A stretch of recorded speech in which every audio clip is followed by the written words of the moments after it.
Hola, buenas tardes. Sorry, I realized it was afternoon. Okay, today we're going to be talking about vocab for the next chapter coming up. This is our last chapter before we get into the imperfect. So this chapter has a lot of review when it comes to like the grammar that we're doing. We're doing two commands. We're doing present progressive with the irregular progressive forms. But that's really about it. So we're going to go through this really quickly. The vocab is going to be the big thing here. Okay. So we have like so the theme for this chapter is like giving directions and navigating around town. So we have La Avenida, which is an avenue. When you are giving street names in Spanish, you don't say like uh, Bird Avenue. It would be La Avenida Bird. So you have like what kind of road it is, um, and then the name. Then we have El Camión. You might be careful with this one because usually ION ending is feminine, but this is actually masculine, so that's a truck. La Carretera, this is a highway. And when it comes to like the naming of streets, okay, so we know the word la calle for street, and then we have la avenida and la carretera. So la avenida or la calle is just going to be like a two-lane road, like the street that the high school is on. It's just a two-lane road. That would be la calle. La Avenida is going to be a little bit bigger. La Avenida is going to be where you have two lanes going both directions. But it's still one road. It's not divided. And then La Carretera is going to be like 71 highway where it's two lanes and it's divided and you're going a lot faster. Okay, so La Carretera is the biggest, and then La Avenida is the one in the middle, and then La Calle is the smaller street. Okay. El conductor or la conductora, and that is a driver. You might think of like the conductor of a train drives the train. This is based off of the word conducir, which is the word for to drive that's used in Spain. We're getting manejar in this chapter, which is what's used more commonly in like Latin America and stuff like that. But those both mean to drive.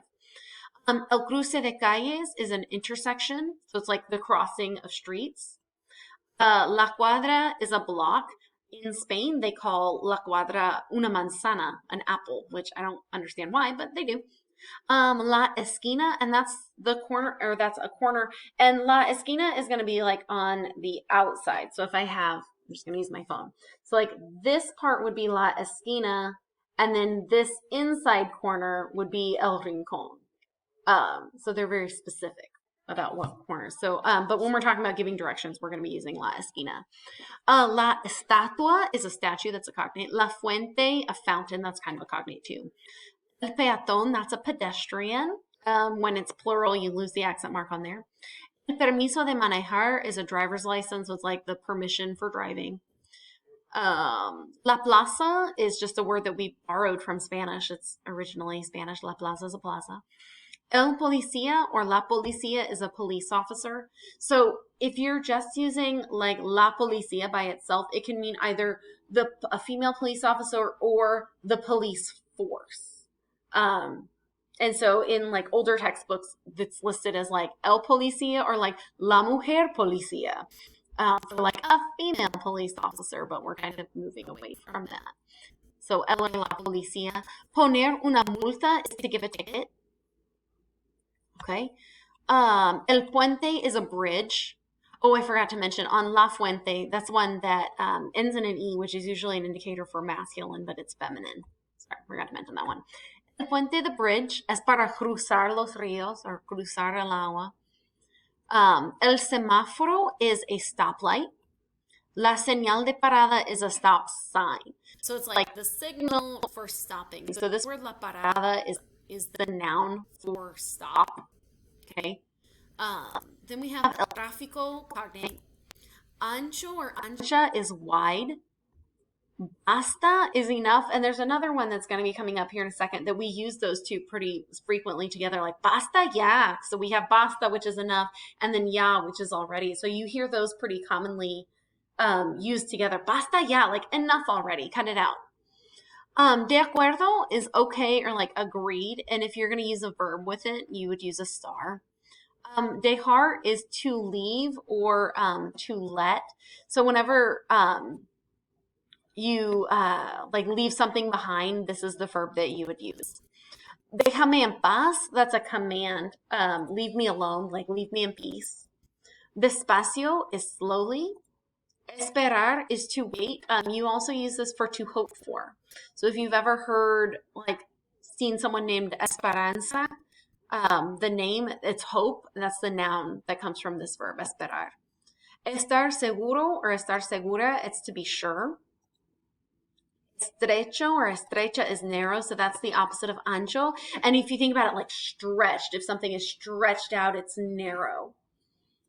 Okay, me estás poniendo nervioso, so we're using an IDOP here, or DOP. You are making me nervous. Okay. Okay, next up, we've got peligroso is dangerous, or peligrosa. Quitar, we added this one in with our reflexive verbs as quitarse. It's to take away or to remove. And so you can use this reflexively or non-reflexively. So like quitarse would be to take off. And then quitar is just to take away or to remove. We also use this one to, with quitar el polvo, to dust, to remove the dust. Tener cuidado, to be careful. This is one of the phrases, one of the only phrases that you would ever use tener as a command, because we're getting our two commands again. And so ten cuidado is pretty common. It's one of the only two times they use tener as a command. Telling someone to be careful or to hurry up, which we get that one here in a little bit. Yeah, this is the one I was telling you about earlier with basta, and that's already. Okay. Aproximadamente is exactly what you think it would be, approximately. So that's aproximadamente, the long one. ¿Cómo se va is how do you go to blah, blah, blah. So you say like, ¿Cómo se va a la plaza? How do you get to the plaza? So that's how you would ask for directions. You also hear this pretty commonly used with like an indirect object pronoun, ¿Cómo te va? And that's asking like, how's it going for you? And that's another way of asking, ¿Cómo estás? Okay, complicado or complicada is complicated. That's a cognate. Cruzar is to cross. If you think about like el cruce de calles, like intersection, so that would be like the crossing of the street. So you kind of see that. If you are religious at all, you might hear like see like la cruz, cross. Okay, derecho is straight. So this is, so you'd use this with like seguir to keep going straight, like sigue derecho, keep going straight. Okay. Desde, this is kind of similar as, similar to de. So it's from or since. Doblar is to turn if it's like to double, like you turn it. You also use this one for to fold, like if you're folding clothes. En medio de, in the middle of. Hasta, as far as or up to, so like sigue derecho hasta, keep going until, keep going straight until you get to wherever. Manejar, to drive. You can also use conducir here. I don't really have a preference with manejar or conducir. El metro is a subway, and that's a pretty universal word in Latin-based languages. So it's the same in Italian for the subway. So if you're traveling abroad and you're looking for the subway, el metro is generally a pretty good, safe bet. Parar is to stop. So we saw this with la señal de parada. So it's similar to that. Pasar is to pass or to go. Por is for or by or along or around or through. We're going to talk about por versus para this chapter. There are certain things that you use para for, and then everything else you use por. And so we have an acronym like para is perfect and por is for everything else. Quedar is to be located. Seguir is to continue or to follow, and it is an E to I stem changing verb. And since it's an IR verb, it's going to stem change in the preterite as well, and it's E to I there, or in the preterite and in the present. And then since it's a preterite or it's an IR verb that stem changes, it's also going to have an irregular present progressive form. So the IR verbs are all the weird ones when it comes to the progressive and stem changing in the preterite, but we'll get to that.